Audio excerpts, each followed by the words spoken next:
my name is Gillian. I'm the contractor care specialist here in Berkley. As I said, a few of you probably know my voice, not particularly my face. And I suppose, look, from the calls I have with you, we like to provide a full service here in Berkley to ensure that you guys are happy on site, but also now with Margaret joining us to give you lots of information with regards mortgages. There's a huge gap in the market, obviously, especially for independent contractors and independent professionals. Trying to get mortgages, historically has been difficult. So hopefully after this webinar, you will all realise that that's not the case. Just a little bit of background on Margaret. She's a very experienced professional, as you will no doubt verify once she's spoken to you all. She has experience working in senior financial sales and marketing roles. She's passionate about providing mortgages for people and trying to get them their first home. She provides qualified financial advice, mortgages, general insurance, and also investment opportunities. She now has mortgage navigators. They're mortgage brokers for all. And, they really want to work closely with their clients, especially the independent contractor, to provide hassle-free mortgage advice, and no nonsense approach. Forget about this jargon and lots of the red tape and all these fancy terms. Margaret will speak to you in a very straightforward manner and provide you all of the advice and the information that you need. So I'm done, more or less. No, I'm not. We do have a Q&A facility. So please, if anything pops up during Margaret's presentation, please make sure you put in your question. And once Margaret's presentation is finished, I'll ask her the questions and she'll be able to provide all of the information for you. So I'll now hand over to Margaret. I'm going to turn off my camera and I'm going to mute myself so she has all of your attention. Thanks, Margaret.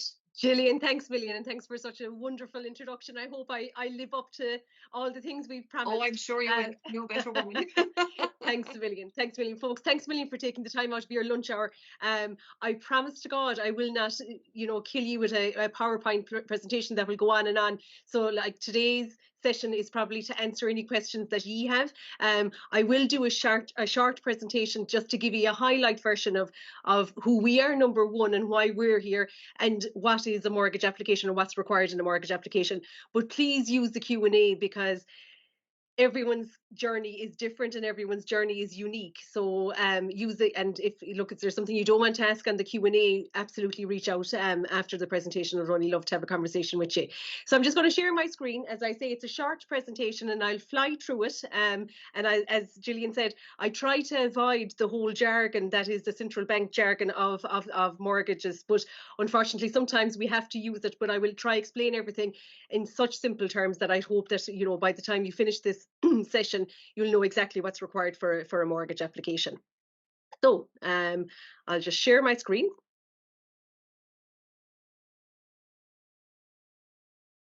Perfect.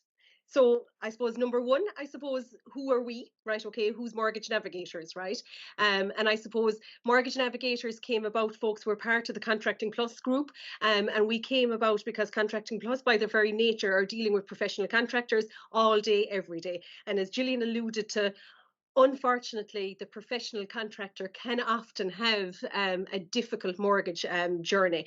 And I suppose prior to leading out to Mortgage Navigators, I was head of mortgages for Bank of Ireland, and even trying to bring that team on the journey of mortgages for contractors, it often, I suppose, was difficult, and I suppose it was how we were presenting them to the underwriters that actually, I suppose, made it challenging from an approval perspective. So I'm delighted to say that Contracting Plus reached out actually this time last year to see would I head up Mortgage Navigators, and of course I was delighted to. I was familiar with Contracting Plus during my time in Bank of Ireland. So we're the first and only mortgage broker in Ireland that I suppose have the experience and the understanding for contractors. And I suppose I'm here not just as a mortgage broker, but I'm also here to lobby against the Irish banks and the central bank and anyone who will listen to me to make things easier for professional contractors. We know it's the way forward for the Irish economy. So we're starting to change stuff. So I'm hoping, and that's for everyone, not just for mortgage navigators, but we're starting to change credit policies with the banks. We're starting to change what documents are required to make it less. And we're, I suppose, educating actually underwriters and lenders of what is a professional contractor. So we, I suppose, my ethos is that when you come to mortgage navigators, first of all, we know what you are, right? Okay, so what often happens is that you present into a broker or a lender and they don't know if you're self-employed or a PAYE, and they're looking for salary certs and they're looking for employment detail summaries, and then they might come looking for a Form 11. So we know that, right? Okay, so we know exactly what we need to get it over the line, so to ensure that you have a smooth mortgage journey. I suppose our team is hugely experienced, and I'll introduce the team afterwards, but we have decades of mortgage experience and banking experience. So I suppose you're in safe hands by choosing Mortgage Navigators. We have an office in Cork and we have an office in Dublin. And I suppose we're offering, I suppose, a nationwide service, but we can do that online or in person. You know what I mean? Our application process is online, but we absolutely have no problem meeting people face to face, because we understand this is probably the biggest transaction you might take out in your lifetime. So we're here to whatever suits you best. Sorry, my clicker isn't working as good as I'd like it to. So this is the team. So as I say, Margaret Barrett is by name. I have Karen Coleman on the team, and Karen has joined us from permanent TSB. Previous to that, she was with AIB. So decades, as I say, unfortunately, of experience. Kira Fogarty has also joined us from Bank of Ireland, and our team of administrators is Alfin, Sheetal, Vishnu and Marshall. So we have a good team set up, folks, and it's fairly seamless, to be quite honest. From once the day you engage with us to the day we submit you, you should find the journey fairly seamless. So why Mortgage Navigators? So again, of course, we have a deep understanding of contractor financials. Our process is swift, and it's easy, I believe. We're committed, I suppose, to supporting our clients at every step in the journey. And I mean that, you know, sometimes people will say that, but like, we're available to you by phone or by email or by text message, or however you wish to communicate. We're available to you for any queries you may have. I suppose the promise we've made to contractors is that we will ensure that you're going to get the optimal borrowing that you require. And what can often happen is, because if someone doesn't understand you or how you're set up, they may not be comfortable requesting the most that the bank can lend you. So I suppose, look, we are working with those lenders to change certain policies when it comes to assessment. But what some lenders are still assessing over a 3-year period, right? Okay, but that doesn't necessarily mean you have to be a contractor for 3 years. And I suppose that's the myth that's out there, right? Okay, that suits in some cases, and in some cases it doesn't. We have another lender that will assess you over a 2-year period. So again, they're looking at your income, your total income, regardless if it's contracting or not, over the last 2 years. And we're currently working with a lender that will look at what you returned on your contract last year through your Form 11 and tax return, but actually look at the contract in hand. So because that's, you know, there's a reason that you took up a contracting role, and that's to ensure that your, I suppose, your income has increased over the last 6 to 12 months. So again, as I say, we're trying to break that glass ceiling to make things a little bit easier. We offer full mortgage care. So in-house we have mortgage protection, which you require to draw down your mortgage, and we also can arrange your mortgage or your home insurance as well. So I suppose once you choose to come with us, we'll take you through the whole journey from start to finish. So this is the central bank, and I won't get too bogged down on this, but there's one or two things that I do want to draw your attention to.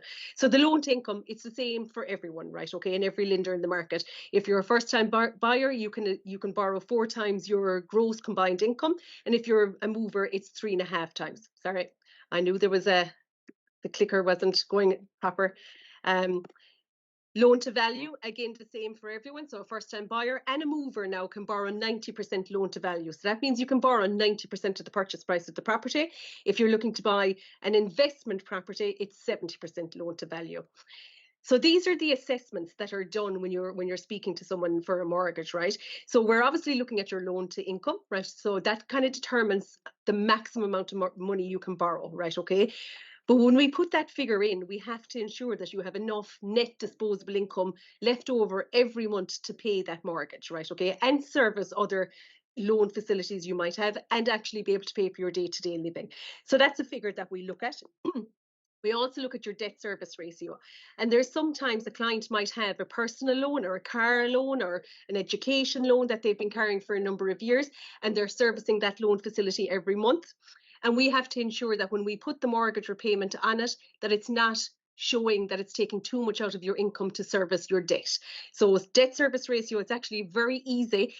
Some lenders will want it less than 50%, and some lenders will want it less than 40% of your net disposable income. So that's your take-home pay. And to be quite honest, it shouldn't be more than that, because otherwise you're working to pay off loans. Proven repayment ability, and if anyone has ever heard me speaking before, this is the one that I really, I suppose, try get across at the earliest point in an assessment call, because it's the reason probably 90% of applications actually fail or get a decline from a lender. So in very, very simple terms, if I say to you your mortgage repayment is going to be €1,200 every month, we have to show on your bank statements over the last 6 months that that €1,200 is coming out comfortably every month. And it can be in rent, it can be in savings, and maybe even if it was a personal loan that was paid off in that 6 months, we could take it into demonstrated repayment ability. Some lenders are now stress testing, and they're stress testing it on 2% of the variable interest rate, which means that we're probably stressing you to show that you can pay a mortgage that has an interest rate maybe of up to 6%. And that's a fair chunk, to be quite honest. And the rule of thumb for that stress payment is that for every 100,000 you want to borrow, you have to show that you can pay €600 per month, right?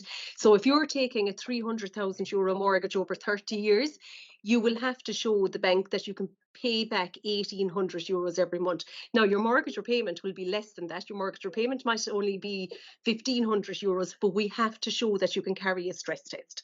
And as I say, folks, it's in the 6 months proceeding. Sorry, my whole computer has gone a bit queer. Robert will kill me. So there is, as I say, on the bank statements, and some clients will be very nervous presenting their bank statements because they know they're going to be looked at in detail over the last 6 months. But to be quite honest, this needs to be comfortable, and it needs to be comfortable on your worst month. And I say that really so that if you're going on holidays the month of July, your mortgage repayment is going to come out. If you're buying for Christmas, or if you have kids and you're got extra expenses over the December period, your mortgage is still going to come out. So it needs to be very, very comfortable. And I suppose, look, whilst we can tick the box to get it over the line for the lender, we're actually concerned that you can take this financial commitment for the next 30 years and still have a life, actually. So as a professional contractor, there's two formations that you're probably operating under, maybe an umbrella formation or a private limited company. And the assessment, folks, is slightly different for both, right? Okay. So again, lenders like to see, especially for a professional contractor, they like to see a contract that has about 6 months remaining on it. And the reason they look for that is that an approval with a bank stays valid for 6 months. So they need to ensure that you're technically still in employment during the period of the letter of offer. So 6-month contract. If we know that there's a contract about to renew, then we might be able to get a supporting letter from the hiring company to say that the contract will be renewed. But again, we'll talk you through all of that. So for an umbrella director, it's the last 2 to 3 years income is assessed. So if you're new to contracting, we're actually assessing you on your salary as you were as a PAYE. We take your Form 11 and a notice of assessment. So this is where it can get confusing for contractors when they go elsewhere, because they can be asked for notice of assessments, Form 11s, employment details summaries, salary certs, pay slips, and it's all very muddled up. Actually, all that's required is your Form 11 notice of assessment and your current contract in hand, and that proves everything that's required from an assessment perspective. As I say, if you're new to contracting, we have an agreement with the lenders that your income as a PAYE is assessed as part of an averaging rule. For a PLC, then slightly different. So again, you may have been in an umbrella formation and gone over to a PLC. We're looking at your profit and loss accounts and your tax returns for the limited company. Again, if you're new to the PLC and you are an umbrella director, again, we're able to take your income assessment from the Form 11s and the notice of assessment. The only thing I'd say is that if you are potentially thinking about going into a PLC and you're thinking of going for a mortgage, I suppose the PLC formation is very tax efficient, but unfortunately that mightn't look great from a lending perspective. So what we take for income off a limited company is we take the director's remuneration plus the profit that's left in the profit and loss, and that gives us our max lending. I suppose the issue we can often come across is that if you have increased expenses on your profit and loss, which of course is very tax efficient, of course, this reduces down the income that we can assess. So as I say to everyone, there's nearly like a set of accounts for the bank and a set of accounts for the taxman. So it's to ensure that we're getting optimal borrowing and the max income we can prove. Currently, and I say currently because we're constantly challenging this with the lenders, pension contributions are currently not assessed for income. So sometimes we'll see maybe 10 or 15,000 or more coming out maybe November or December for an umbrella director or a PLC contractor, and they're putting a lump sum into their pension contribution. Unfortunately, that is currently not being assessed. So it's just to be careful of it, because if we were relying on it, it may reduce the amount we can borrow. And I'm going to fly through this. So the application process, folks, is actually very easy, right? We have an online application tool. It's swift, it's easy. So once you pass your initial assessment call, by the time we're finished having that call with you, we know that you're going to either go through for an application or not, right? Okay, so very simply, we need to prove who you are, which is your ID and your proof of address. We need your bank statements, your savings statements. I've said salary cert stroke account, so just in case there's a PAYE as applicant too, maybe. We need your revenue docs, the proof of deposit, and your current contract. And that's it.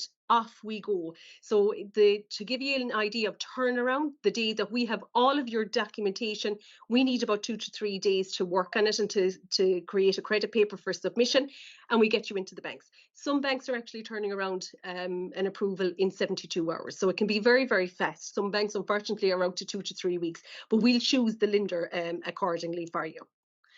The mortgage journey looks like this, right? Okay, so again, we get you pre-approved. So we'd like to speak to you, I suppose, just as you start your house buying journey.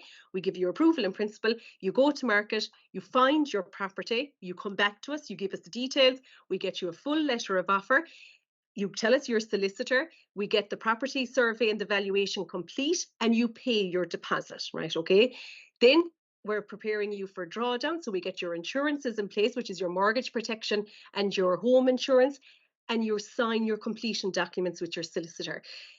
To give you an idea how fast that can be. So if you're buying a house that isn't in a chain, or you're not selling a property, this could actually be as short as 6 to 7 weeks. So once you find the property, it's actually all systems go. And I suppose the number one thing, folks, is having a good solicitor actually when you get to this stage of the buying journey. So that's my lot, Gillian. I won't bore anyone else. As I say, there's a Q&A, folks.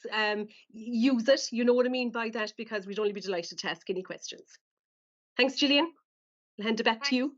Thanks, Margaret. That was so informative, I have to say. And on the back of your presentation, I actually have I picked up on a few things. So you might debunk some myths, or you might even.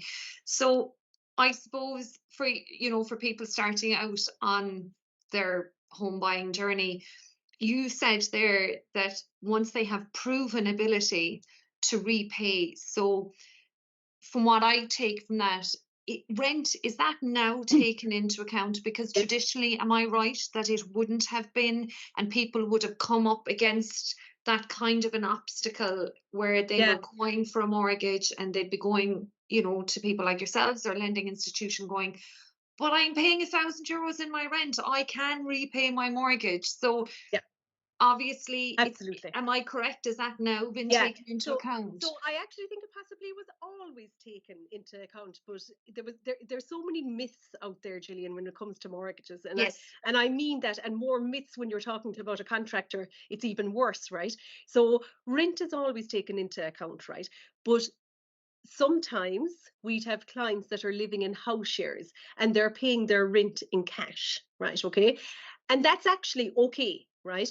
But the trick with that is that you take the cash out at the same time every month so that we can see it and we can circle it. And if we can support that ATM transaction with a rental book or something from the owner of the property to confirm that you're in rental accommodation, that's absolutely taken into account. So the easiest ones are rent, right? Okay. Savings, obviously, is an easy one as well.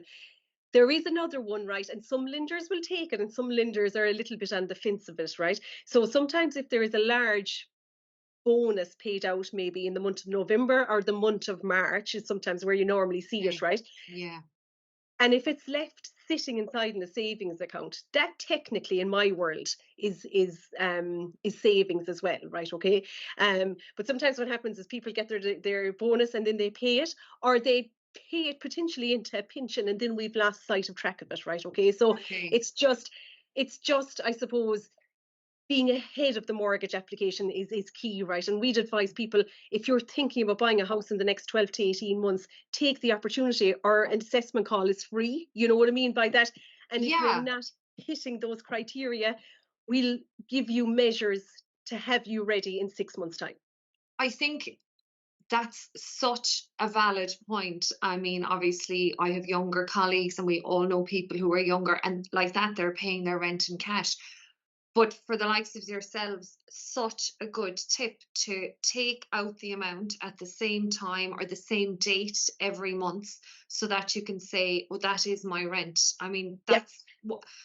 That tip alone, I think, will be so beneficial to people, which is fantastic. We have had a question come in there. So it says, how does it work if the first house, which is for the contractor to live in, is already bought, and then they're looking for a second house as an investment or as a property that they'd like to rent out? Yeah, and no problem, right? Okay, so it's slightly different. The criteria for an investment property is slightly different. So the bank, whilst they're assessing the applicant, right, they're actually more concerned about the property. So the investment property has to be able to pay the mortgage on a stress test. And they're going to assume that that property will remain unrented probably for 4 to 6 months every month. So there's two things, right? Okay, so there's a fairly decent stress test that needs to be done on the rental income against the amount being borrowed, right? Currently, that's not the blocker, to be quite honest, right? Because rental amounts are so significant at the moment. It's covering, right? The blockers is that the loan to value on an investment property is 70%, which means that you have to have a 30% cash deposit, right? Okay. That's one blocker. The other hurdle, I suppose, if you wanted to call it like that, is that the interest rate on an investment property is a lot more than what it is on a private dwelling house, up beyond it as well a little bit, up to about 7.2%, depending on the loan to value, compared to we having 3.8%. Really.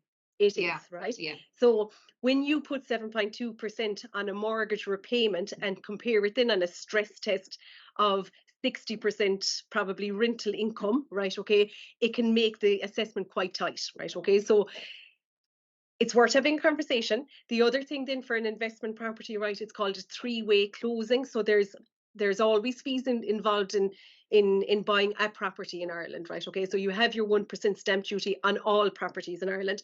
You have to have a solicitor for all property transactions in Ireland. But for an investment property, it's called a three-way closing. So you have to have your solicitor, you must pay for the bank's solicitor, and then there's a third party independent solicitor involved as well. So it can be quite a significant cost, I suppose, and it's an upfront cost to purchasing an investment property. Okay, so, and that's on top of the 30% that they would have to, okay, brilliant, exactly. Fantastic. Okay, so I have another few questions coming in here quite fast, actually. I'm trying to keep up. I should have worn my glasses, I was too vain, you see. So one of our participants has asked, does a layoff negatively affect the 2 to 3 year income assessment? Potentially, yes, is the answer to that, right? Okay, but there is a mitigating factor to that assessment, right? So if this person has been contracting, right, okay, all the time, we're looking at the last 2 to 3 years Form 11s, right? So if there's a major dip in one of the years, and we can often see this because contracting by its very nature gives a lot of freedom, right? So a lot of contractors might take 3 or 4 months off in the year, right, okay, and go traveling. So if the dip is negative, right, okay, and it is because there's a layoff and a new contract couldn't have been found, or someone has received redundancy from a PAYE position, we have a reason to say, dear lender, the issue with this is, and we'll mitigate it, right?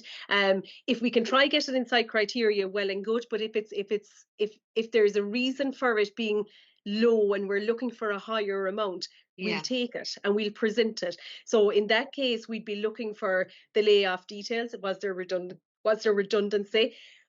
Were the clients, and this will be probably the biggest assessment, were the clients still able to service all their commitments during the period of the layoff? Because straight away, the antennas of the bank will raise and say, well, what's going to stop them being laid off again? And it's just ensuring and demonstrating to the bank that that there's no risk associated with the Okay. application. Yeah, so it's not necessarily straight away a negative, because like that, if you're proven that you have been able to continue to Yeah, meet your payments and your commitments, that will go much more in your favor as yeah. opposed to the short-term layoff. Yeah. Well, Fantastic. I'll actually give an example actually on that, and this is a very recent application, and it's actually drawn down. So sometimes we get them over the hill, and next thing they may, but Yes, this yes. contractor actually both himself and his girlfriend both took a year out to go traveling. So in 2022, I think there was zero income, like zero income, because they were off traveling the world. But what we did, instead of taking it out over a 3-year average, we took it out over a 4 or 5-year average. So we were just Okay, proving to the bank that they're very consistent, bar that 1 year, and it got over okay. the line. Brilliant. I have another good few questions in here Yeah. now. So,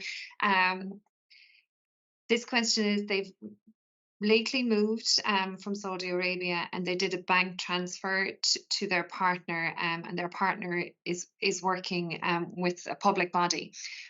Would the bank statement from Saudi Arabia be sufficient as proof of funds for them with regards to their mortgage application?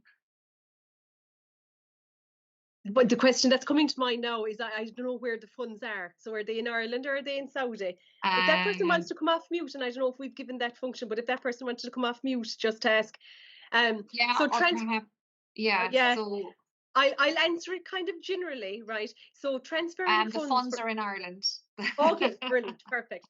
Are the funds in their bank accounts, I suppose, Yeah, the applicant's bank account? yeah, No yeah. issues, right? So we, as part of a mortgage application, we have to prove source of wealth and source of funds, right? Okay, especially funds that are being used to purchase the property, right? So if the transfer, so for all foreign bank accounts, right, regardless if money has transferred or not, we'll request sight of the foreign bank accounts, right? Especially if funding has been used or is going to be used for the purchase of the property. So in this case, what we'd probably look at for is the bank statement that shows the transfer of the funds, right? Okay. But also, what we'd look for, if that's been recent, we're going to look for a foreign credit history report as well, to Okay. prove, that there's nothing else outstanding, I suppose, in the foreign country. But no issues transferring funds over. It Okay. happens all the time, right? And they've been cleared. So the receiving bank has done the due diligence there. So Yeah. there's no issues. There's no issues there at all. Great. But for that client, what we'd be looking for, I suppose, for a foreign application, is that we need to ensure that there's work visas or work permits in place, right? Yes. Every bank will take a stamp 4. There's no problem, and every bank will take a stamp 1 critical skills. Where it gets a little bit tricky is the stamp Stamp 1G. 1G. Yeah.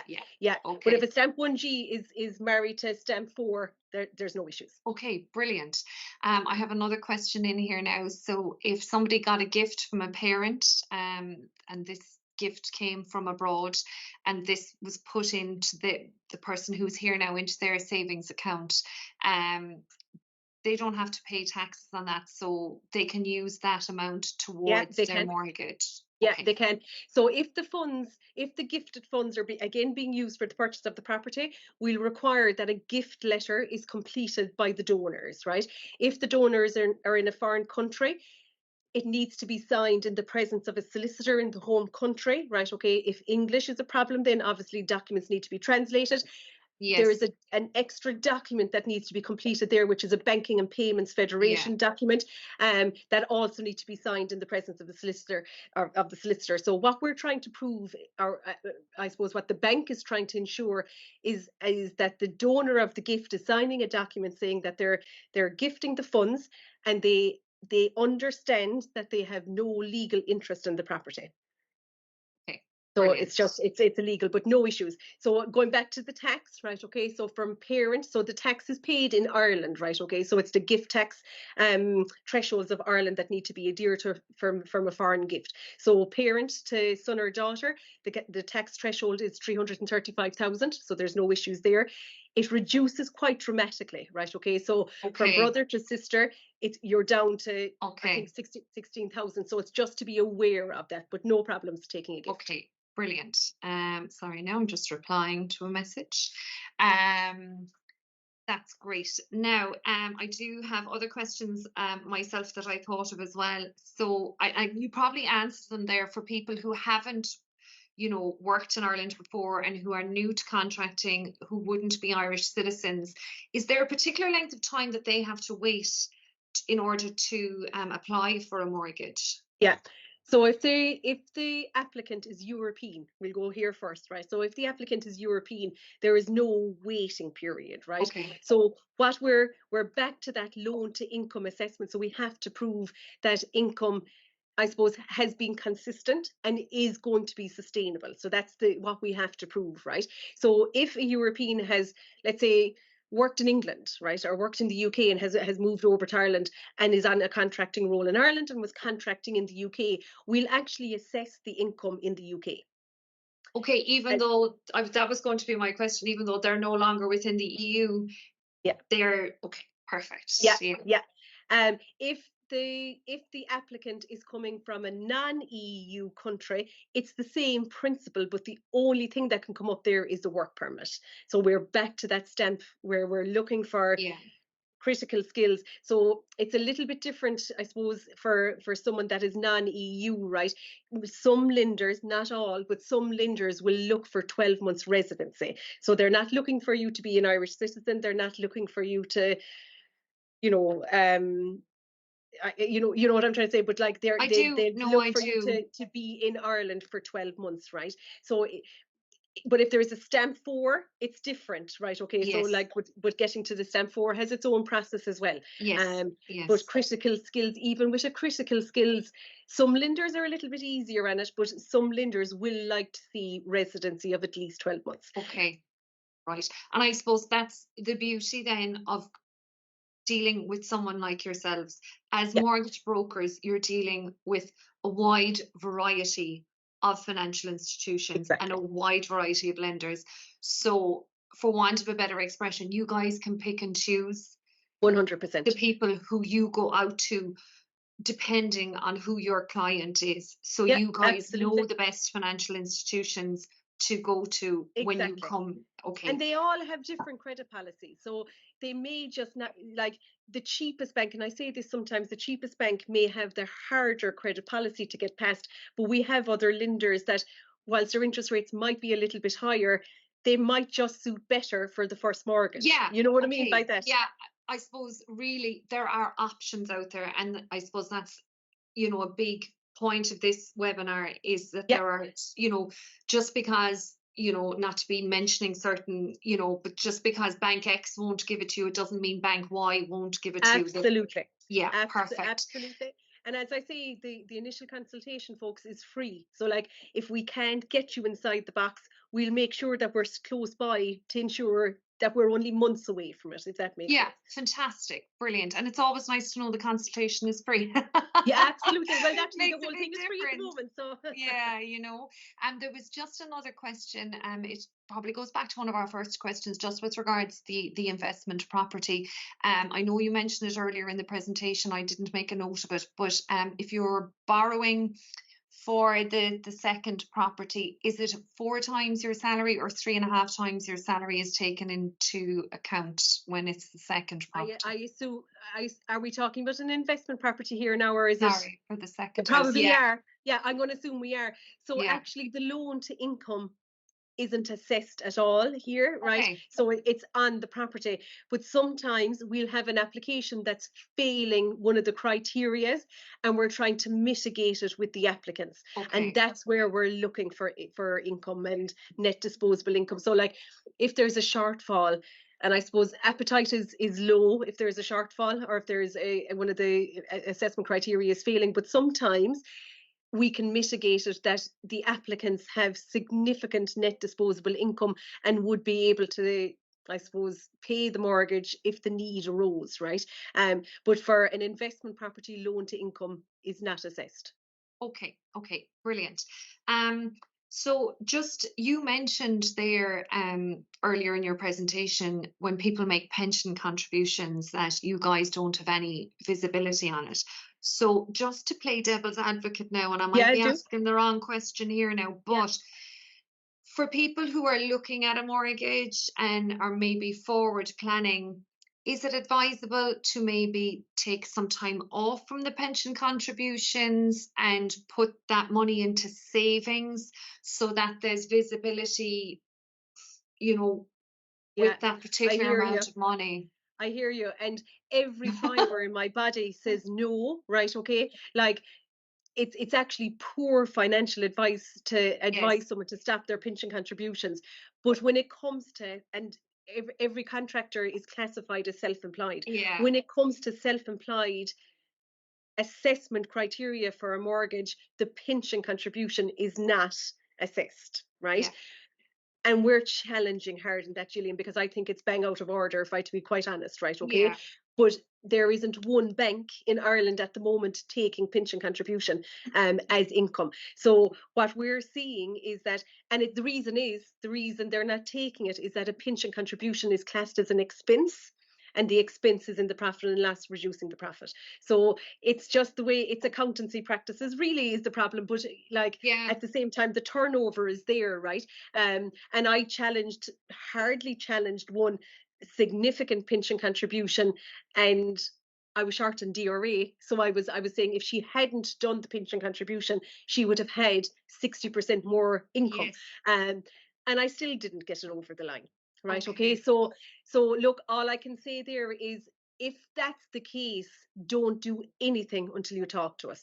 Okay. Brilliant. Brilliant. Right. Again, I'm just kind of playing devil's I know. advocate, Yeah, no, because because it happens all the time. You know yeah, what I mean? Or and we have people that are saying, sorry, I can't start my pension because I'm going for a mortgage. But in yeah, fact, they have plenty of affordability to do both. You know yeah, what I mean? and And it's just the unknown, and it's such, I mean, look, it's such a divisive yeah, area, and yeah, it's constantly evolving, it's constantly changing.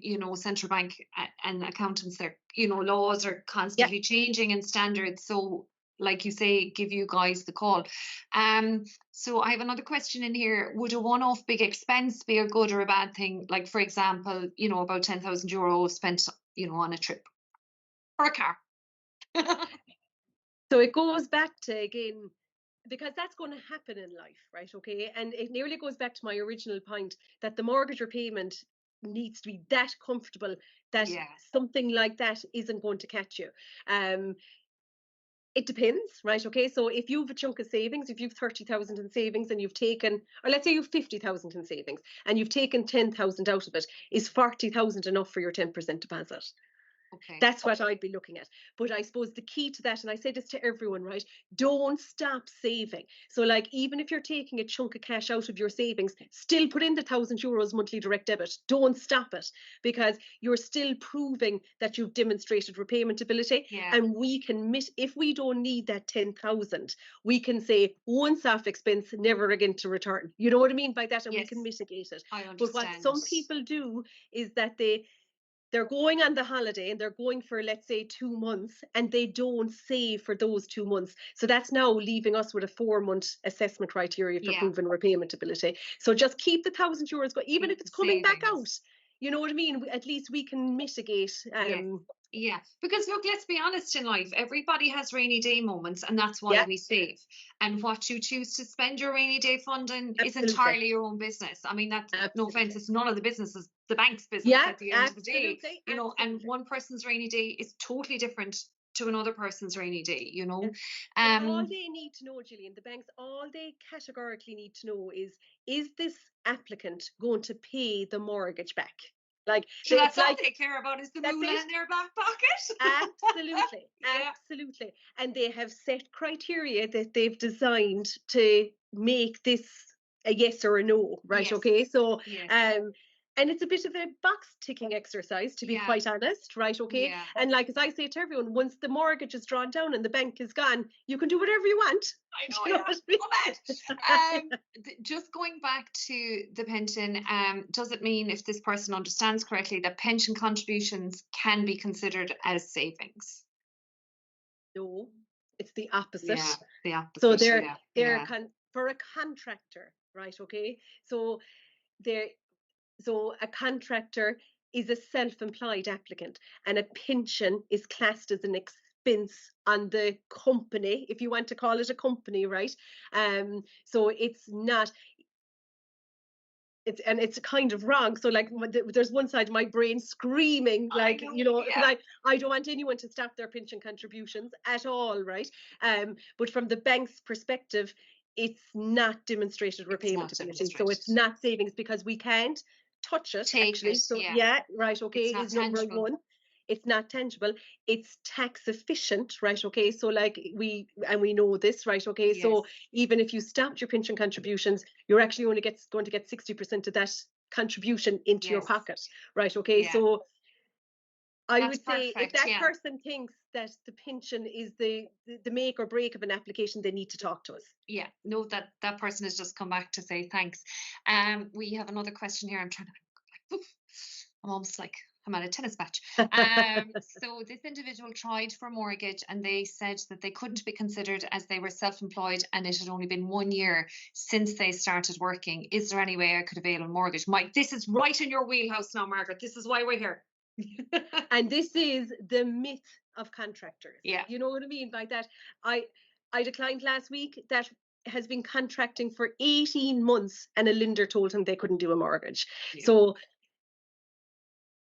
yes is the answer. You're probably mortgage ready, right? But There you go. what we're looking at is, what did you do as an employee? I'm going to say the last 2 to 3 years. And what was your income? Sometimes when we do that assessment, Gillian, it doesn't give enough lending. So that's why sometimes we'd say to contractors, you're going to have to get 1 year's tax return done so that we can have a higher average Okay. in one of the years, right? Yeah. But if we can prove, I suppose, going back to that sentence again, right? All we need to prove to the lenders is that the income has been consistent, right? Because they're again looking to see, can you pay back the mortgage, Yeah. and that your income is sustainable. So that's where the contract in hand comes into play, right? So Yeah. they don't love 3-month contracts for the very reason that it may not roll, right? Yeah, Okay. that was actually going to be a question of Yeah. mine in a minute. Yeah. Yeah, they like to see 6 months remaining, and they love a 12 to 18-month contract. Yeah, which, as somebody coming from recruitment, and with the number of contractors on our books, we would very often have contractors rolling every quarter. And there's no fear at all of the contract not rolling. And equally, we would have 6 months, so those kind of obstacles, they can be overcome, but Yeah. maybe with a little bit more work from Well, actually, yourselves and yeah, the it's contractor. more Would that be fair to time. say? Yeah, it's more time. So, like, we have an application on our desk at the moment, and the person is a rolling 3-month contract, but she's a rolling 3-month contract with 18 months. Yes, and yeah, so the longer So you're we rolling, the better. exactly. No, we don't have her approved, so she's nearly my first real test case, right? Okay, Um, okay. but at the same time, I feel we have a fine case because her income has been as consistent as anyone else's Fantastic. over the Okay. last 2 to 3 years, right? So they don't love them. And as I go back to that, the reason they don't love them is that the contract will be gone out of date before the letter of offer. Yes. Yes. So like and it's not like they're actually legally binding, those letter of offers from the banks, because they can be, a material check in circumstances can be done at any stage, right? Yes. But you can be guaranteed, if you're on a 3-month contract, they will do a material check in circumstances Yeah. prior to drawdown. You know what I mean by that? I So do. No, I do. And like, I've had instances myself where we have people on 3 month rolling contracts and asking for letters. Sometimes, your agency can provide proof that it will there Yeah, will be continuing work there, so that may very well that's aid it. in your mortgage application as well. While, you know, lots of multinationals, as our contractors know, their budgets might be only every 6 months, but like the likelihood of a contract not being extended is Yeah, highly unlikely. yeah, So, you know, yeah. definitely, you know, obviously as the contractors agency, if we can help out in any way, we absolutely will. Absolutely. And You sometimes know, we call on that, you know what I mean? Like, yeah, especially as contracts come to their expiry date, right? yes, Okay. So like if we have a contractor who has 2 months left in the contract, but has been with this company with the last 2 years, we probably still come looking for a supporting letter. So yeah, it's not like we're asking the company to sign the contract today, but all we're looking for is that there is no reasons present that this contract would not be yeah. renewed. And it's enough to get it over the line. But there would be, you can be guaranteed before the mortgage will draw down, the bank will want to take a final look. Okay. I've another question here now. I'll read it out as it is. Yeah, yeah.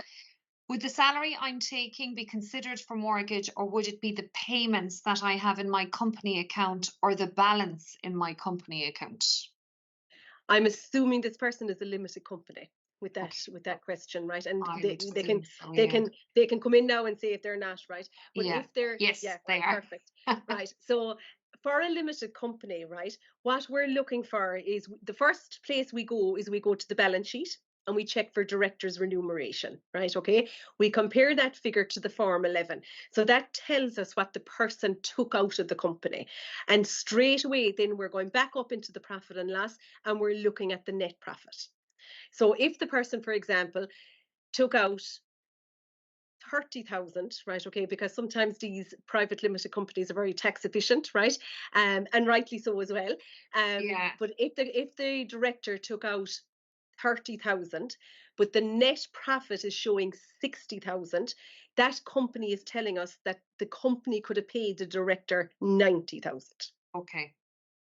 Right now, there's one or two other expenses we can add back. So we can add back any bad debts. Now, we don't like seeing them, but we can add Who back a does? bad debt, right?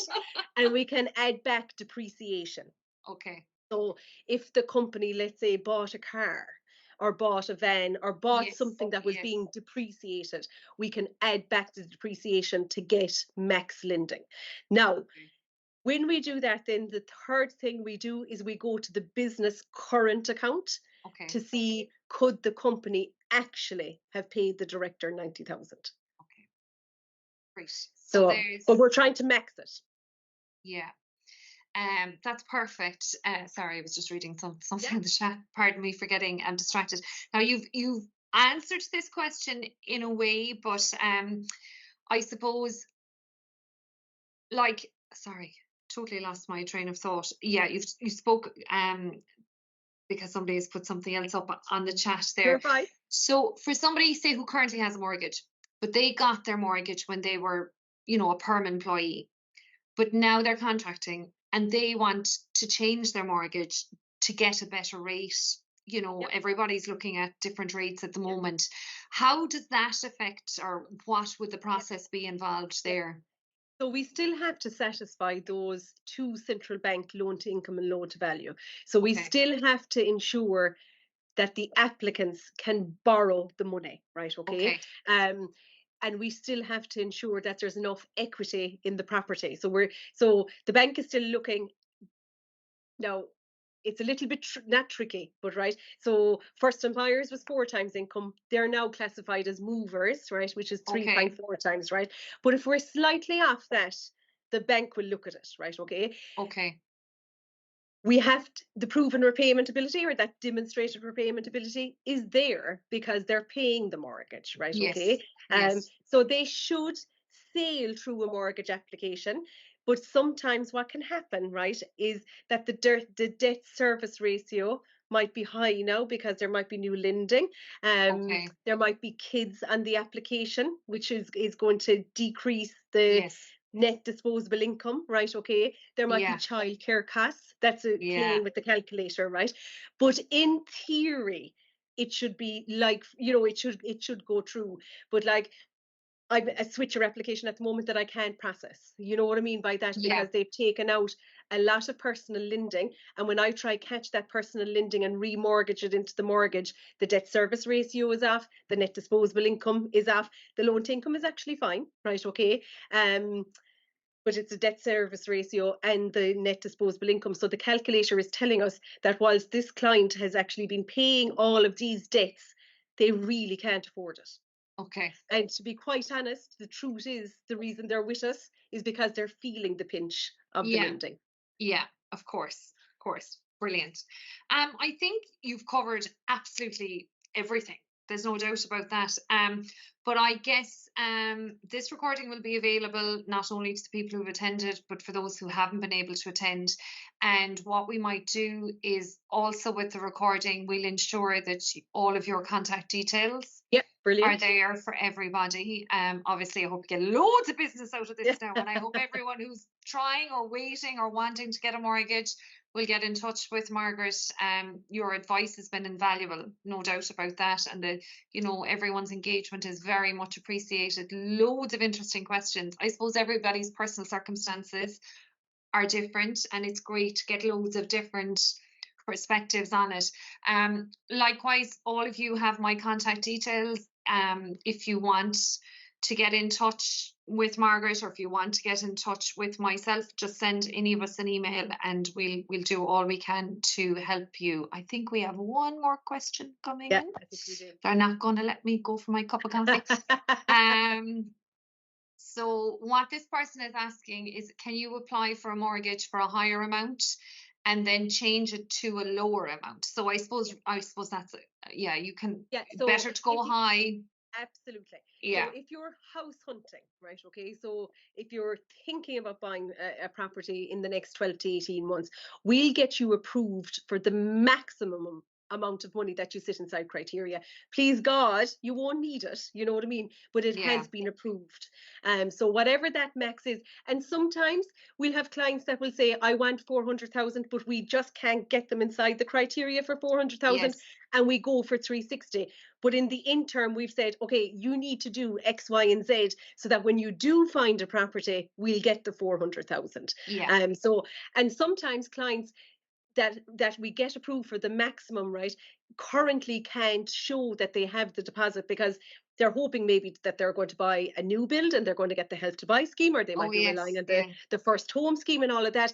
So we'll plug the funding with a gift, and I put it in inverted commas because it will never be a gift, but it will be one of those incentives, right? But to push it through credit and to get it approved for the maximum amount of money, we'll plug it with a gift. Okay, so you basically have all the tricks of the trade, is what you're telling me. And there are tricks.